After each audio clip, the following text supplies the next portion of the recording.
सावन के बहार में ना सैया एक दिन आवा अपने ससुराल में सावन के बहार में ना जो ना घर ही में जलाऊ अपने हाथ से जो ना घर ही में बनाऊ अपने हाथ से जेवाऊ सैया एक दिन अपने ससुराल में सावन के बहार में ना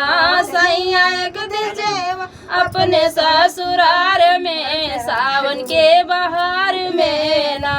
सैया एक दिन आवा अपने ससुराल में सावन के बहार में ना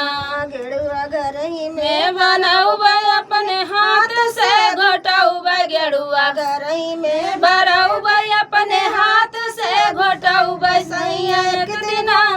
अपने ससुराल में सावन के बहार में ना सैया एक दिन घूटा अपने ससुराल में सावन के बहार में ना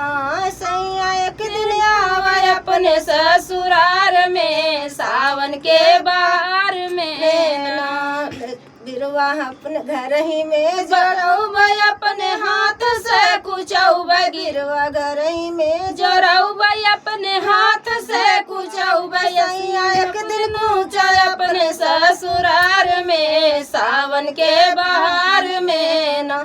सैया एक दिन कूचा अपने ससुराल में सावन के बहार में ना सैया एक दिन आवा अपने ससुराल में सावन के बहार में ना।